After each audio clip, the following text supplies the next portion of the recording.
paz do Senhor Jesus, eu sou a doutora Mariana Mendes. Hoje, 27 de dezembro de 2024, eu quero compartilhar uma palavra especial. A palavra de hoje encontra-se na carta aos Romanos, capítulo 12, versículo 2, que diz assim: Não se amoldem ao padrão deste mundo, mas transformem-se pela renovação da sua mente, para que sejam capazes de experimentar e comprovar a boa, agradável e perfeita vontade de Deus. Este versículo eu costumo dizer que ele é a chave, é a estratégia para todo cristão conseguir compreender a palavra e colocar em prática. É a renovação de mente. Como a metanoia é importante para todos nós. E nós sabemos que isso só é possível através do contato diário com a palavra do Senhor, com o contato com o Senhor através da oração e da adoração, onde nós conseguimos refletir e meditar nos ensinamentos de Jesus e aceitar como verdade e colocar em prática.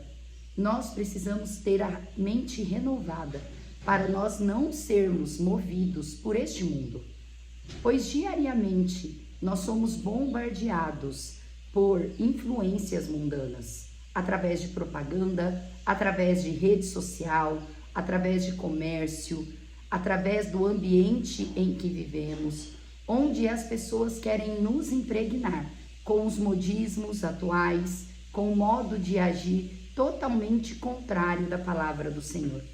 É por isso que Paulo aqui, ele deixa claro que nós não podemos nos amoldar ao padrão do mundo. Nós temos que sim ter a mente renovada para poder nos ter o molde do Senhor Jesus. Pois só dessa forma que nós comprovamos o propósito que o Senhor tem para nós, a sua vontade, que é boa, que é perfeita e que é agradável. Pois o mundo, o próprio Jesus diz que tem sim o poder do príncipe das trevas, onde querem nos roubar do propósito de Deus, onde querem nos roubar da eternidade, do caminho para a eternidade e de um relacionamento com o Senhor. Por isso nós temos que ter uma mente aberta para Cristo, um filtro para nós compreendermos até que ponto nós podemos colocar o mundo na nossa vida. Nós vivemos nesse mundo, o mundo faz parte. Quando nós falamos isso, não quer dizer que nós vamos ter uma vida a par das pessoas dessa terra, a parte do que o mundo nos propõe, mas o que nós temos que ter é discernimento para compreender até que ponto podemos trazer isso para a nossa vida, até que ponto podemos nos utilizar disso. Nós temos sim que pegar a parte boa, pegar aquilo que pode agregar na nossa vida, mas que de forma alguma pode destruir o nosso relacionamento com o Senhor e tirar do nosso propósito.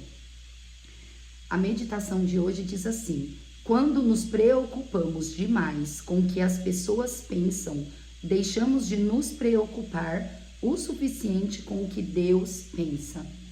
Se o nosso foco passa a ser agradar as pessoas, uma coisa é certa, nós não conseguiremos agradar a Deus, pois o nosso foco tem que ser Cristo.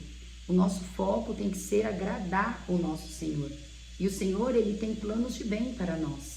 Ele tem planos de prosperidade, não planos de causar o mal. É por isso que precisamos sempre ter esse filtro na nossa vida.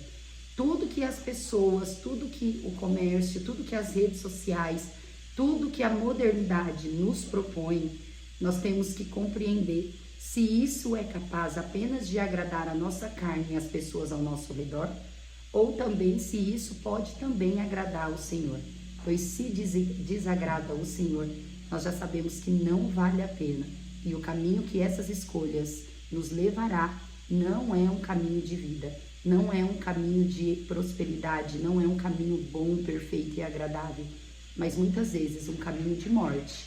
Morte física, morte espiritual, morte familiar e outras mortes que pode acabar com a nossa salvação.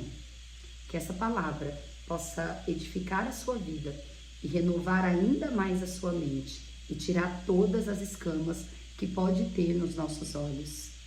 Quero compartilhar também a leitura bíblica de hoje, que está em Gênesis 48.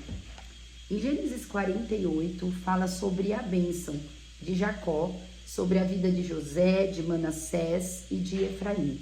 Manassés e Efraim foram os dois filhos de José que nasceram no Egito. E na passagem que nós leremos é quando Israel foi apresentado para os seus netos.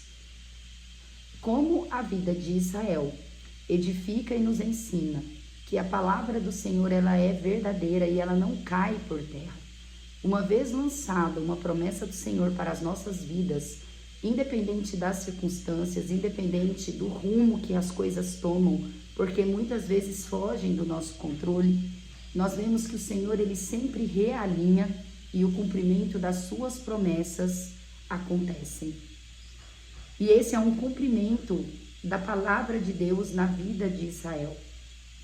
Pois, quando Jacó era ainda muito jovem, Deus lançou uma promessa que através da vida dele nasceria uma nação, nasceria as tribos de Israel.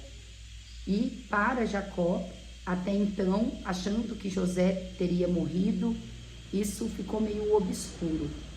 Ele não encontrou muito sentido nisso. Mas, com o passar do tempo e tudo que aconteceu na vida de Jacó, na vida de José, nós vimos que o Senhor, ele realmente é fiel e a sua lealdade dura para sempre. A leitura de hoje diz assim, Gênesis 48, a partir do versículo 1. Algum tempo depois, disseram a José, seu pai está doente, e ele foi vê-lo. Levando consigo seus dois filhos, Manassés e Efraim, e anunciaram a Jacó. Seu filho José veio vê-lo. Israel reuniu forças e assentou-se na cama. Então disse Jacó a José, o Deus Todo-Poderoso apareceu-me em luz na terra de Canaã, e ali me abençoou, dizendo, eu farei prolífero e multiplicarei. Farei de você uma comunidade de povos e darei essa terra por propriedade perpétua aos seus descendentes. Agora, pois, os seus dois filhos que lhe nasceram no Egito, antes da minha vinda para cá, serão reconhecidos como meus. Efraim e Manassés serão meus, como são meus filhos Ruben e Simeão. Os filhos que lhe nascerem depois dele serão seus, serão convocados sob o nome dos seus irmãos para receberem sua herança. Quando eu voltava de Padã, para minha tristeza, Raquel morreu. Em Canaã, quando ainda estávamos a caminho, a pouca distância de Efrata. Eu a sepultei ali, ao lado do caminho para Efrata, que é Belém. Quando Israel viu os filhos de José, perguntou, quem são estes? Respondeu José a seu pai, são os filhos que Deus me deu. Então Israel disse, traga-os aqui para que eu os abençoe. Termino no versículo 9. Esse é um cumprimento de promessa na vida de Jacó, que foi nomeado Israel pelo próprio Deus. E essa nação nasceu através das suas linhagens, das tribos de Israel. E nesse momento, José ele teve uma porção dobrada, pois Jacó ele reconheceu que os seus filhos também faria parte da sua linhagem, das tribos de Israel. E Efraim e Manassés também representou a nação de Israel. E através dele tiveram muitos filhos que multiplicaram na terra. E está até hoje a nação de Israel. Como é maravilhosa a história do povo de Deus, de como Israel nasceu, como é tremendo. Nós, quando avaliamos toda a história dessa nação, do início até os dias atuais, e confrontamos com a palavra do Senhor, e nós vemos que tantas promessas lançadas por Deus foram cumpridas.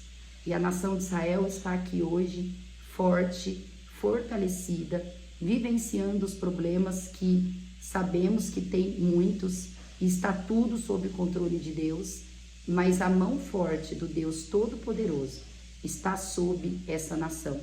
e está sob a todas as nações que reconhecem a nação de Israel também como povo de Deus. Nós cristãos, nós temos que compreender que Israel é o nosso relógio escatológico, é o nosso relógio para compreender em qual fase que nós estamos vivendo, para compreender todos os sinais. E nós temos que respeitar esses nossos irmãos, mesmo sabendo que muitas vezes eles não reconhecem, muitos deles não reconhecem o Messias Jesus Cristo. Mas isso acontece para cumprir a palavra do Senhor. Amo vocês em Cristo Jesus, que essa palavra possa edificar a tua vida. Até amanhã.